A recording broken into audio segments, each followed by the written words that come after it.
Hello everyone, I am Damayanti. Welcome to my YouTube channel. एबे मु आलोचना करी चतुर्दश पेपर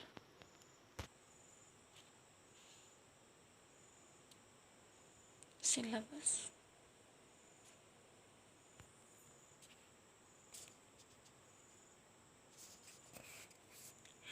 यूनिट 1 भाषण कला, दलगत आलोचना और साक्षात्कार। भाषण गोटे कौन? भाषण गोटे कला जहाँ भाषण कला कह जाए। भाषण रे किए वक्ता और किए श्रोता? भाषण रे देउथिबा व्यक्ति ही वक्ता। भाषण जो माने शुणती से माने होचंती श्रोता। भाषणर आभिधानिक अर्थ कौन? भाषणर आभिधानिक अर्थ होची भाषण बी उस प्लस अन वक्तृता। पूर्णचंद्र ओडिया भाषाकोशर प्रणेता किए? पूर्णचंद्र ओडिया भाषाकोशर प्रणेता हेउचंती गोपाल चंद्र प्रहराज। भाषणर प्रतिशब्द गुड़िक कौन? भाषणर प्रतिशब्द गुड़िक होची व्याख्यान, प्रवचन, वक्तृता, कथनी इत्यादि। क्यों ग्रंथ भाषण कलार एक नमूना कहले ठीक हेब? कथा साहित्य सागर भाषण कलार एक नमूना कहले ठीक हेब। उत्तम भाषण क्या कहुए? भाषण साधारणतः अभ्यास और मानसिक प्रस्तुतिर कला मात्र। सुतरां एही भाषण कला को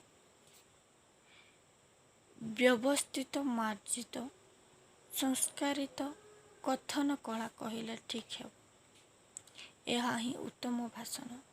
यही उत्तम भाषण को सुभाषण कहते। वक्ता पाई क्यों क्यों प्रतिशब्द व्यवहार करा जाई थाए? वक्ता पाई वाग्मी, प्रवक्ता, प्रवचक, भाष्यकार भली प्रतिशब्द व्यवहार करा जाए। सुभाषण और कुभाषण मध्य प्रभेद कौन? भाषण उत्तम हेले सुभाषण हुए और सर्वजनग्राही हुए। कुभाषण हीनमन्यता सृष्टि करे। भाषणर विभिन्न दिग गुड़िक कौन? भाषणर विभिन्न दिग गुड़िक होची कथा कहिबार दक्षता, बहुशास्त्रदर्शी, उपयुक्त ज्ञान, प्रासंगिक, विभिन्न भाषा ज्ञान, मुख और देहर भंगी, वक्तव्य शुद्ध उपस्थापन। ओडिशार केउ केउ अनुष्ठान पाई प्रसिद्धि अर्जन करथिले? ओडिशार उत्कल सम्मिलनी और उत्कल हितैषणी सभा भाषण पाई प्रसिद्धि अर्जन करथिले। भाषणर भाषा किपरि स्थिर करा जाए? भाषणर प्रकार और एहार उद्देश्य और आभिमुख्य नहीं भाषण स्थिर करा जाए। चतुर वक्ता मने समावेश नहीं भाषण रे उपयुक्त भाषा व्यवहार करिथाए। वर्णाढ्य भाषण केउठु सुना जाए? शिष्ट परिमंडल रे साहित्य, संस्कृति, संगीत, कला इत्यादि पाई अनुष्ठित सभा और सम्मेलन गुड़िकरे अपेक्षाकृत वर्णाढ्य भाषण सुना जाए। भाषण किपरि प्रस्तुत करा जाए? श्रोतार विभिन्नता नहीं भाषण प्रस्तुत करा जाए। सम्भ्रांत वर्गर श्रोतांक पाई अभिप्रेत बौद्धिक भाषण और सम्भ्रांत भाषार व्यवहार करा जाई थाए। मात्र शिक्षित और जनसाधारण श्रोता थिले ଏମାନଙ୍କ ପାଇଁ ସାଧାରଣ ଭାଷଣର ଆବଶ୍ୟକ ହୋଇଥାଏ। ସାହିତ୍ୟିକ ଅଭିଭାଷଣର ଡ୍ୟୁଟି କେଉଁଥିରେ ଫୁଟି ଉଠେ? ଭାଷାର କଳା କାରିଗରୀରେ ଫୁଟି ଉଠେ ସାହିତ୍ୟିକ ଅଭିଭାଷଣର ଡ୍ୟୁଟି। ବକ୍ତା କିପରି ତା'ର ଭାଷଣକୁ ଶୈଷ୍ଠ୍ୟବାନ୍ୱିତ କରିଥାଏ? କେତେକ କବି, କଳାକାର, କଥାକାର କବିତାଂଶ, ପଦ୍ୟାଂଶ, କଥାଂଶକୁ ଉପଲକ୍ଷଣା ବାବଦରେ ଉଦ୍ଧାର କରି ଭାଷଣକୁ ରସାୟନିତ କରିବା ହେଉଛି ଭାଷଣର ଶୈଷ୍ଠ୍ୟ। ଭାଷଣକୁ ଚମତ୍କାର କରିବା ପାଇଁ ବକ୍ତାମାନେ କ'ଣ କରନ୍ତି? ଭାଷଣକୁ ଚମତ୍କାର କରିବା ପାଇଁ ବକ୍ତାମାନେ ଅଭିନୟାତ୍ମକ ଦିଗର ଆଶ୍ରୟ ନେଇଥାନ୍ତି। ଭାଷଣର ଅବିଚ୍ଛେଦ୍ୟ ଅଂଶ କିଏ? ଭାଷଣ ପାଇଁ ଭାଷା ହେଉଛି ଅବିଚ୍ଛେଦ୍ୟ ଅଂଶ। କାରଣ ଭାଷା ନଥିଲେ ଭାଷଣ ଦାହିକା ଶକ୍ତି ରହିତ ଅଗ୍ନି ବୋଲି ଭାବି ନିଆଯାଇପାରେ। ଭାଷା ଦ୍ୱାରା ପ୍ରଦତ୍ତ ଭାଷଣକୁ ସାହିତ୍ୟର ସଂଯୋଗ ଅଧିକତର ଭାବରେ ଶ୍ରୀମଣ୍ଡିତ। କାହାକୁ ନେଇ ଭାଷା ସ୍ଥିର କରାଯାଏ?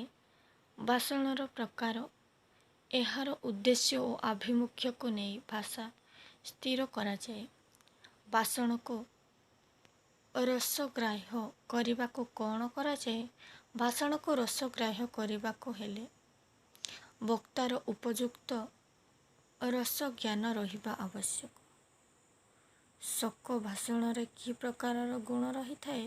ଶୋକ ଭାଷଣରେ କରୁଣତା ଇତ୍ୟାଦିର ପ୍ରକାଶ ସାହିତ୍ୟିକ ରସଚର୍ଯ୍ୟାର ପରିଚୟ ବହନ କରିଥାଏ।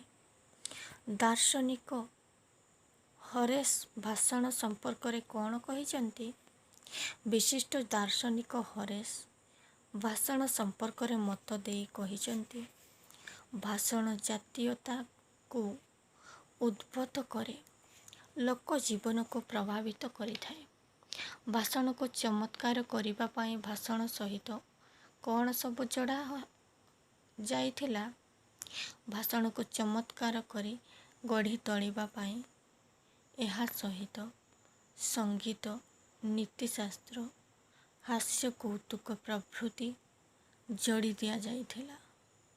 ବିଶେଷତଃ ଆଧ୍ୟାତ୍ମିକ ପୌରାଣିକ ଆଖ୍ୟାନ ଗୁଡ଼ିକୁ ଯୋଡ଼ି ଭାଷଣକୁ ଅଧିକତର ମନୋରଞ୍ଜନ କରି ଗଢ଼ା ହୋଇଥିଲା।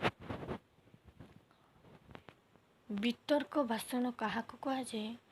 ଯେ କୌଣସି ସମସ୍ୟା ସମ୍ପର୍କରେ ବିତର୍କ କରାଗଲେ ବିତର୍କ ଭାଷଣ ପ୍ରଦାନ କରାଯାଏ। ବିଶେଷତଃ ବିବାଦୀୟ ପ୍ରସଙ୍ଗକୁ ନେଇ ବିତର୍କ ଆରମ୍ଭ କରାଯାଏ। ଏଥିରେ ବ୍ୟକ୍ତି ସପକ୍ଷ ଓ ବିପକ୍ଷ ଯୁକ୍ତି ବାଢ଼ନ୍ତି। ବିବାଦୀୟ ପ୍ରସଙ୍ଗରେ ସପକ୍ଷ ଅଥବା ବିପକ୍ଷ ଦିଗକୁ ସମର୍ଥନ କରି ପ୍ରତିପକ୍ଷର ଯୁକ୍ତିକୁ ଖଣ୍ଡନ କରି ନିଜ ମତକୁ ଦୃଢ଼ ଭାବରେ ସ୍ଥାପନ କରିଥାନ୍ତି। ବୌଦ୍ଧିକ ଭାଷଣ ମାଧ୍ୟମରେ ଜନତାର କି ଉପକାର ହୋଇଥିଲା? ବୌଦ୍ଧିକ ଭାଷଣ ମାଧ୍ୟମରେ ଜନତା ଭିତରେ ସ୍ଥାନିତ କୁସଂସ୍କାର, ଅନ୍ଧବିଶ୍ୱାସ, ଅଶିକ୍ଷା ପ୍ରଭୃତିକୁ ଦୂରେଇ ଦିଆଯାଇ ପାରୁଥିଲା। ଧର୍ମମୂଳକ ଭାଷଣ କାହାକୁ କୁହାଯାଏ? ଏହି ଧରଣର ଭାଷଣ ଧର୍ମ ବିଷୟକ। ଏଥିରେ ନିର୍ଦ୍ଦିଷ୍ଟ ଧର୍ମ, ଏହାର ଧାରଣା ଓ ପାଳନ ସମ୍ପର୍କରେ ଅବଧାରଣା ପ୍ରଦାନ କରାଯାଇଥାଏ। ଧର୍ମାନୁରକ୍ତ ଶ୍ରୋତାଙ୍କୁ ଏ ଧରଣର ଭାଷଣ ଉପଯୁକ୍ତ ମାର୍ଗଦର୍ଶନ ପ୍ରଦାନ କରିଥାଏ। ପଥପ୍ରାନ୍ତ ଭାଷଣ କାହାକୁ କୁହାଯାଏ? ସାଧାରଣତଃ ଏକ ଜୀବନର ଆସୁଥିବା ଅନେକ ସମସ୍ୟାକୁ କେନ୍ଦ୍ର କରି ନିଜ ସଚେତନତା ପାଇଁ ପଥପ୍ରାନ୍ତ ଭାଷଣ ପ୍ରଦାନ କରାଯାଇଥାଏ। ଯେକୌଣସି ଜନାକୀର୍ଣ୍ଣ ସ୍ଥାନରେ ଲୋକମାନଙ୍କୁ ସଚେତନ କରାଇବା ଉଦ୍ଦେଶ୍ୟରେ ଏହି ପ୍ରକାରର ଭାଷଣ ଦିଆଯାଏ। ଦଳଗତ ଆଲୋଚନା କାହାକୁ କୁହାଯାଏ? କୌଣସି ଏକ ନିର୍ଦ୍ଦିଷ୍ଟ ବିଷୟରେ ଗୋଟିଏ ଦଳ ବା ଗୋଷ୍ଠୀ ମଧ୍ୟରେ ଅନୁଷ୍ଠିତ ହେଉଥିବା ଆଲୋଚନା ଓ ପର୍ଯ୍ୟାଲୋଚନାକୁ ଦଳଗତ ଆଲୋଚନା କୁହାଯାଏ। ଦଳଗତ ଆଲୋଚନା ଦ୍ୱାରା ବ୍ୟକ୍ତିର କି ଉପକାର ହୋଇଥାଏ? ଦଳଗତ ଆଲୋଚନା ଦ୍ୱାରା ବିଭିନ୍ନ ବ୍ୟକ୍ତିର ବୌଦ୍ଧିକ ବିଚାର ବିମର୍ଶ ଏକତ୍ର ହେବା ଫଳରେ ଅନେକ ଗୁରୁତ୍ୱପୂର୍ଣ୍ଣ ସମସ୍ୟାର ସମାଧାନ ପାଇଁ ନୂତନ ଦିଗ ଉନ୍ମୋଚିତ ହୋଇପାରେ। ଦଳଗତ ଆଲୋଚନା ପାଇଁ କିପରି ପ୍ରସ୍ତୁତି ହେବା ଉଚିତ? ବ୍ୟକ୍ତିର ବ୍ୟକ୍ତିତ୍ୱ, ଦୂରଦର୍ଶିତା, ଚିନ୍ତାଧାରାର ଗଭୀରତା, ନିଜ ଚିନ୍ତାଧାରାକୁ ଉପସ୍ଥାପନ କରିବାର ଶୈଳୀ, ଭୌଗୋଳିକ ଚିନ୍ତାଧାରା, ବିରୋଧ ମତ ପ୍ରତି ବ୍ୟକ୍ତିର ପ୍ରକ୍ରିୟା ସହିଷ୍ଣୁତା, ଅନ୍ୟର ବିଚାରବୋଧ ପ୍ରତି ସମ୍ମାନବୋଧ ଆଦି ଅନେକ ଗୁଣର ମୂଲ୍ୟାୟନରେ ସୁଯୋଗ ଦଳଗତ ଆଲୋଚନା ପ୍ରଦାନ କରିଥାଏ। ଦଳଗତ ଆଲୋଚନା ପାଇଁ କିପରି ସ୍ଥାନ ଆବଶ୍ୟକ ହୋଇଥାଏ? ଦଳଗତ ଆଲୋଚନା ଯେକୌଣସି ଇତସ୍ତତ ସ୍ଥାନରେ ଆୟୋଜିତ ହୁଏ ନାହିଁ। ଏହା ଏକ ସ୍ୱତନ୍ତ୍ର କକ୍ଷ ବା ପ୍ରକୋଷ୍ଠରେ କରାଯାଇଥାଏ। ବିଶେଷତଃ ସମ୍ପୃକ୍ତ କକ୍ଷଟିର ବାତାବରଣ ଶାନ୍ତିପ୍ରଦ ହେବା ଆବଶ୍ୟକ। ବାହାରର କୌଣସି ଉଚ୍ଚ ଶବ୍ଦ ଦ୍ୱାରା ଏହା ପ୍ରଭାବିତ ନ ହେବା ଉଚିତ। ତର୍କ ବିତର୍କ କାହାକୁ କୁହାଯାଏ? ବ୍ୟକ୍ତି ବିଭିନ୍ନ କାର୍ଯ୍ୟ ପାଇଁ ବିଭିନ୍ନ ବ୍ୟକ୍ତିଙ୍କ ସହିତ ଯୋଗାଯୋଗ ରହିଥାଏ। ଏହାଦ୍ୱାରା ଅନେକ ପ୍ରକାରର ସମସ୍ୟାରେ ମଧ୍ୟ ସମ୍ମୁଖୀନ ହୋଇଥାନ୍ତି। ବେଳେବେଳେ କାହା ସହିତ ଭାବ ବିନିମୟ କଲାବେଳେ ମତ ପାର୍ଥକ୍ୟ ଘଟେ, ମତାନ୍ତର ଆସିଥାଏ। ସେଥିପାଇଁ ପରସ୍ପର ମଧ୍ୟରେ ଯୁକ୍ତିତର୍କ ହୋଇଥାଏ। ଏହାକୁ ତାର୍କିକ ଭାଷଣ କୁହାଯାଏ। ରାଜନୈତିକ ତର୍କ ବିତର୍କ କାହାକୁ କୁହାଯାଏ? ରାଜନୀତି କ୍ଷେତ୍ରରେ ଜଣେ ନେତାଙ୍କ ଆଭିମୁଖ୍ୟ ଅନ୍ୟ ଜଣେ ନେତାଙ୍କ ଦ୍ୱାରା ଆଗ୍ରାହ୍ୟ ହେଲେ କଥାରେ ଯେଉଁ ବାକ୍ ଯୁଦ୍ଧ ହୁଏ ତାହା ହେଉଛି ରାଜନୈତିକ ବିତର୍କ। ତର୍କ ବିତର୍କ କେତେ ଭାଗରେ ବିଭକ୍ତ? ତର୍କ ବିତର୍କ ସାଧାରଣତଃ ଦୁଇ ଭାଗରେ ବିଭକ୍ତ କରାଯାଏ, ଯଥା ଅବ୍ୟବସ୍ଥିତ ଓ ବ୍ୟବସ୍ଥିତ।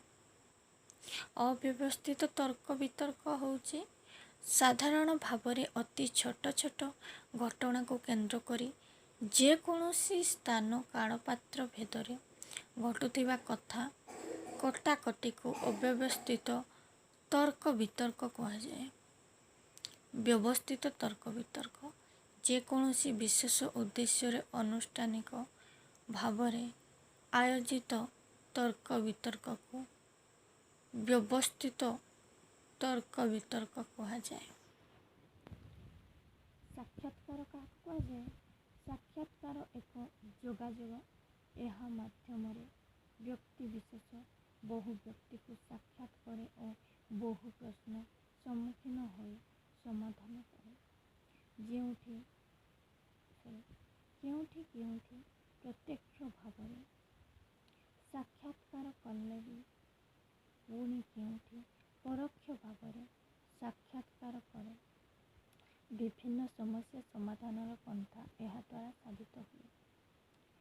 ଟେଲିଫୋନ କେଉଁ ପ୍ରକାରର ସାକ୍ଷାତକାର? ଟେଲିଫୋନ ପରୋକ୍ଷ ସାକ୍ଷାତକାର ରୂପେ ପରିଚିତ। ସାକ୍ଷାତକାର କେତେ ଭାଗରେ ବିଭକ୍ତ? କ'ଣ? ସାକ୍ଷାତକାର ଦୁଇ ଭାଗରେ ବିଭକ୍ତ। ସେହି ଦୁଇଟି ହେଉଛି ପ୍ରତ୍ୟକ୍ଷ ସାକ୍ଷାତକାର ଓ ପରୋକ୍ଷ ସାକ୍ଷାତକାର। କେଉଁ କେଉଁ ସମସ୍ୟା ସାକ୍ଷାତକାର ଯୋଗାଯୋଗରେ ସାଧିତ ହୁଏ? ଯେକୌଣସି ଗୁରୁତ୍ୱର ଜାତୀୟ ବା ରାଷ୍ଟ୍ରୀୟ ସମସ୍ୟା, ରାଜନୈତିକ ସମସ୍ୟା, ସାମାଜିକ ଓ ସାଂସ୍କୃତିକ ସମସ୍ୟାର ପ୍ରଭୃତି ସାକ୍ଷାତକାର ଯୋଗାଯୋଗରେ ସାଧିତ ହୁଏ। ସାକ୍ଷାତକାର ଯୋଗାଯୋଗରେ ସମାଧାନ ପାଇଁ କାହାକୁ ସାକ୍ଷାତକାର କୁହାଯାଏ? ସାକ୍ଷାତକାର ଯୋଗାଯୋଗରେ ସମାଧାନ ପାଇଁ ବିଶେଷ ଧାରଣା ଥିବା ବ୍ୟକ୍ତି ବିଶେଷକୁ ସାକ୍ଷାତକାର କୁହାଯାଏ। କାହା ମାଧ୍ୟମରେ ସାକ୍ଷାତକାର ପ୍ରସାରଣ କରାଯିବ? ଚଳନ୍ତି ସମୟରେ ଛାପା ମାଧ୍ୟମ, ବୈଦ୍ୟୁତିକ ମାଧ୍ୟମ, ଦୈନିକ ସମ୍ବାଦପତ୍ର, ସାମୟିକ ଭାବରେ ପ୍ରକାଶ ପାଉଥିବା ପତ୍ରଗୁଡ଼ିକ ମାଧ୍ୟମରେ ସାକ୍ଷାତକାର ପ୍ରସାରଣ କରାଯାଇଥିବ। ସାକ୍ଷାତକାର କରିବା ସମୟରେ କ'ଣ ଓ କାହିଁକି ବ୍ୟବହାର କରିବା ନିହାତି ଜରୁରୀ? ସାକ୍ଷାତକାର କରିବା ସମୟରେ